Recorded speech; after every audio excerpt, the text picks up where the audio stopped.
I want to start with a strange fact about emotional immaturity. It almost never looks like throwing a tantrum. We've all been trained by movies and sitcoms to picture emotional immaturity as something loud, someone stomping off, slamming a door, yelling about something small. And sure, that happens. But Carl Jung would tell you the far more common, far more invisible version of emotional immaturity is quiet, articulate, and often mistaken for sensitivity or high standards.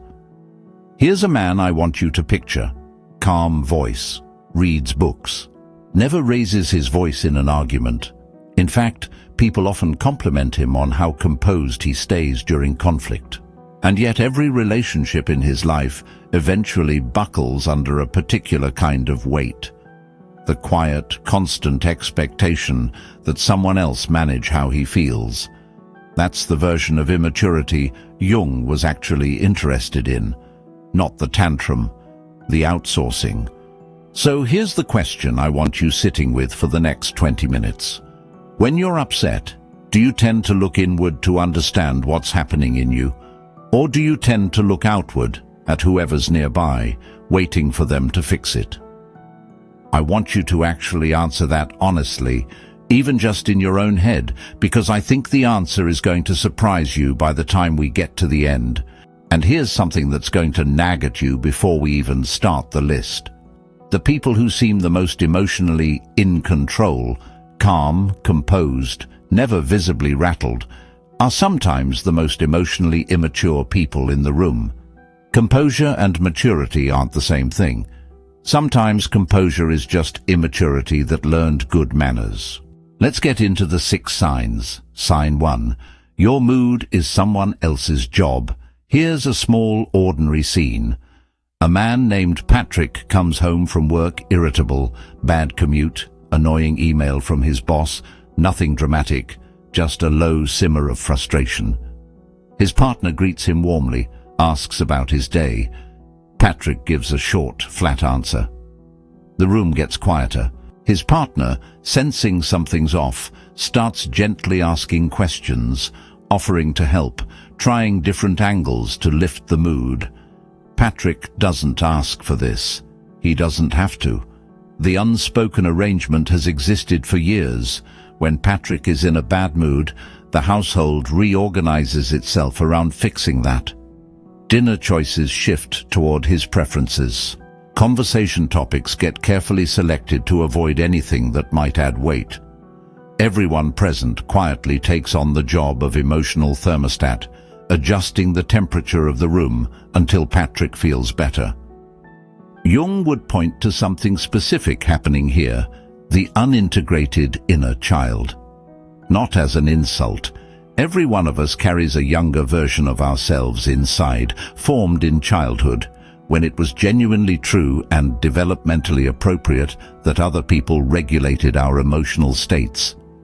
A parent was supposed to notice you were upset and help. That's what parents are for. The psychological task of adulthood is gradually transferring that job from external caretakers to your own internal capacity to sit with and process your own feelings. Some people never fully make that transfer. They grow into adult bodies while the emotional management department of their personality quietly stays 5 years old, still waiting for someone else to notice the bad mood and do something about it. The sign isn't having a bad mood. Everyone does. The sign is the silent expectation that someone nearby will absorb it, manage it, and produce a fix, without you ever having to ask, and often without you even being aware you're expecting it. Sign 2. Disagreement feels like abandonment. Here's a test. Think about the last time someone close to you disagreed with you about something. Not a huge betrayal, just an ordinary difference of opinion. A friend thought your plan wasn't a good idea. A partner preferred a different solution than yours. What happened in your body in that moment? For someone with a more developed emotional structure, disagreement registers as exactly what it is. Two separate people with two separate minds, occasionally landing on different conclusions. Mildly interesting, sometimes mildly annoying, rarely catastrophic. But for someone whose emotional development stalled at an earlier stage, disagreement can register as something closer to a threat, a flicker of the same feeling a small child gets when a caregiver seems to be pulling away. The nervous system doesn't always know the difference between "she disagrees with my restaurant choice" and "she's leaving me." And for some adults, those two things get processed by the same ancient alarm system. This is why some people respond to ordinary disagreement with disproportionate intensity, sudden withdrawal, sudden anger, a flood of old grievances that have nothing to do with the actual topic. It isn't really about the restaurant or the plan, or whatever the surface disagreement was about. It's the nervous system mistaking a difference of opinion for a rupture in the relationship itself, the way a much younger version of that person once genuinely experienced caregiver disapproval as existentially dangerous. Picture a woman named Esther, mid-conversation with her sister about where to host a family dinner. Her sister gently suggests a different venue. Esther goes quiet, then cold, then within the hour is bringing up an unrelated thing her sister did wrong 2 years ago. Her sister is baffled. They were talking about a dinner location. But from inside Esther's experience, something much older and much more frightening had briefly flickered to life. The feeling of not being chosen, dressed up as a conversation about a restaurant. What makes this hard to catch, both in others and in yourself, is that it doesn't feel like an overreaction from the inside. It feels exactly proportional to whatever is actually happening, because the nervous system has fully imported the old fear into the present moment without flagging it as old. Esther isn't lying when she says she's upset about the dinner conversation. She genuinely is upset in the moment about exactly that. She simply doesn't have access to the information that the upset is borrowing its full weight from somewhere else entirely, decades earlier, with a different cast of characters who are no longer even in the room. Sign 3. You need to win the conversation, not understand it. Here's something worth noticing about how you argue the next time you're in one. When someone raises a concern with you, what's the first thing your mind reaches for? For some people, the first reach is toward understanding. What is this person actually trying to tell me, and is there something true in it I should sit with? For others, the first reach is toward defense. How do I respond to this so that I come out the other side, not having been wrong about anything? Let me put a scene to this. A man named Cole is in a meeting where a colleague points out a flaw in a proposal he wrote. The flaw is real and fairly minor, a scheduling conflict nobody had caught. Watch what happens in the next 10 seconds. Cole doesn't say, "Good catch, let me fix that." His mind immediately starts scanning for a counter, a reason the timeline actually works, a way the colleague misunderstood something, anything that restores the position where Cole hasn't made a mistake. He finds something technically true, but mostly beside the point, and uses it to steer the conversation away from the actual flaw. The meeting moves on. Cole feels a flicker of relief. The scheduling conflict, notably, never actually gets fixed, because fixing it was never really the goal in that 10 seconds. Staying right was. Jung would say this pattern reveals an ego that hasn't yet developed the capacity to tolerate being wrong without that meaning something catastrophic about the self as a whole. For a fully developed adult, being wrong about one specific thing is just information, mildly inconvenient, easily absorbed. For someone whose development stalled earlier, being wrong can feel dangerously close to being bad, in some total sweeping sense, the way a child's mistakes sometimes got treated as referendums on their whole character rather than as ordinary mistakes.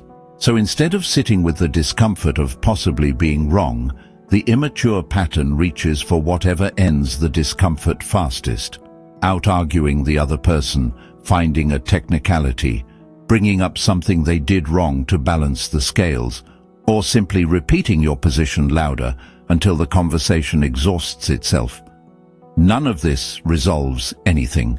It just ends the immediate discomfort, at the cost of the actual relationship slowly accumulating unresolved damage every time this happens. Sign 4.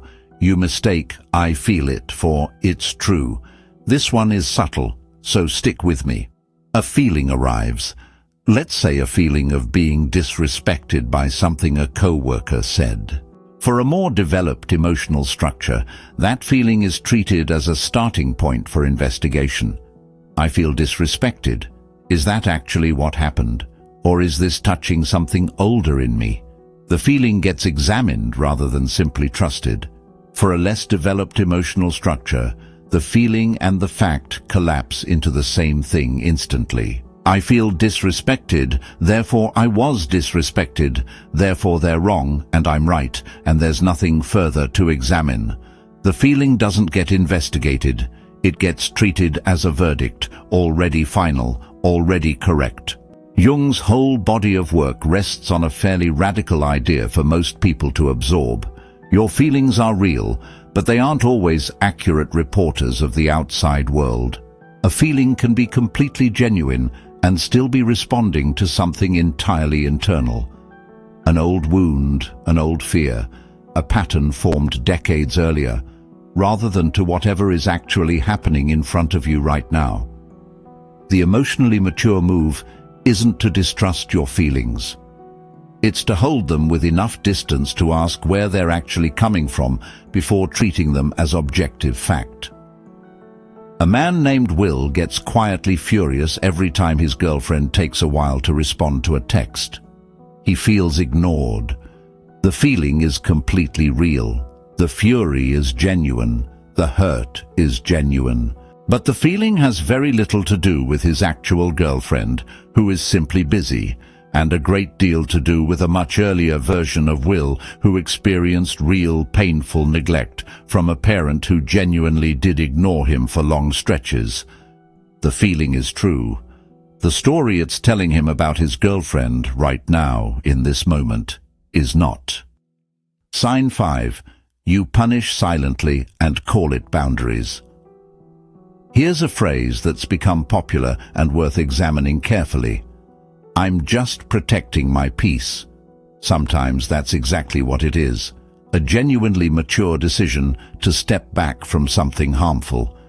But sometimes underneath that language sits something much older and less examined, withdrawal as punishment, dressed up in the modern vocabulary of boundaries.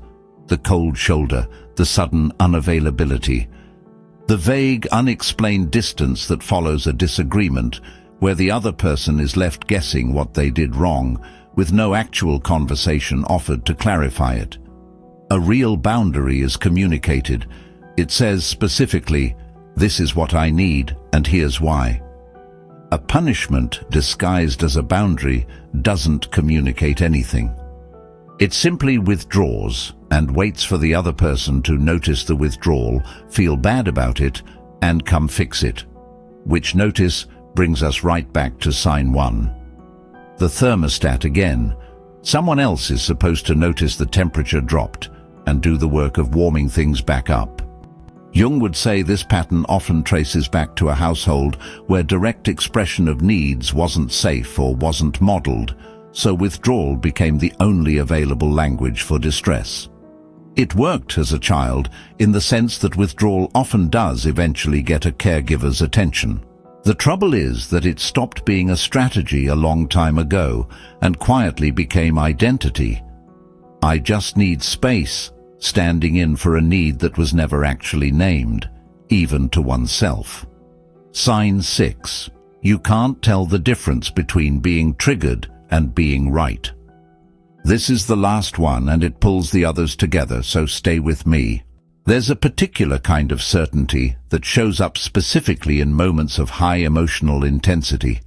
The feeling, in the middle of a hard conversation, that you are completely, obviously correct, and the other person's failure to see it is simply further proof of how unreasonable they're being. Picture a woman named Renata, mid-argument with her husband about something fairly ordinary, whose turn it was to call the insurance company about a billing error. Somewhere around the third back and forth, Renata feels a wave of absolute certainty wash over her. She is completely right. He is being completely unreasonable, and the fact that he won't just admit it is infuriating. In that moment, that certainty feels like the most solid ground she's stood on all day. What Renata doesn't notice, because certainty doesn't usually announce its own origins, is that this exact feeling, the righteous, almost physical conviction that she is right and is not being heard, is a feeling she's had hundreds of times before, going back to childhood, with a parent who frequently dismissed her concerns as overreactions. The insurance call isn't really generating this intensity. It's borrowing it, the way a small spark can ignite a much larger reserve of fuel that was sitting there long before the spark arrived. Her husband isn't wrong about the insurance call, particularly, but the feeling Renata is having isn't really sized to match an insurance call. It's sized to match something much older. Jung would gently point out that intensity of feeling and accuracy of perception are not the same thing and are in fact often inversely related. The moments where you feel most certain you're right are very often the moments where an old, unprocessed pattern has been activated and is doing the thinking for you, borrowing the volume and conviction of whatever original wound it's connected to. A genuinely mature emotional structure gets suspicious of its own certainty during high-intensity moments, precisely because it has learned, through experience, that the loudest internal conviction and the most accurate read on reality frequently arrive separately. So here's the thread running through all 6 of these, and it's not the one you'd expect from a video with this title. Not one of these signs is really about acting childish in the way we usually picture that. No tantrums, no stomping feet. Every single one of them is about a single underlying pattern, the quiet, mostly unconscious expectation that other people, or the world in general, will do the emotional work that adulthood is actually supposed to ask of you yourself. Noticing your own mood, sitting with disagreement without collapsing it into abandonment, investigating your feelings instead of obeying them instantly. That's the actual job description of being an emotionally developed adult, and Jung's entire model of individuation is essentially the slow, often uncomfortable process of taking that job back from whoever's been doing it for you since childhood. Now go back to the question from the start. When you're upset, do you look inward or do you look outward, waiting for someone nearby to fix it? Sit with your honest answer again, now that you've heard all 6 signs. Does it look the same as it did 20 minutes ago? Tell me in the comments, which of these 6 actually got you? Not the one you immediately thought of a specific person for, the one that made you go quiet about yourself for a second. If this gave you something to sit with, subscribe, and I'll see you in the next one.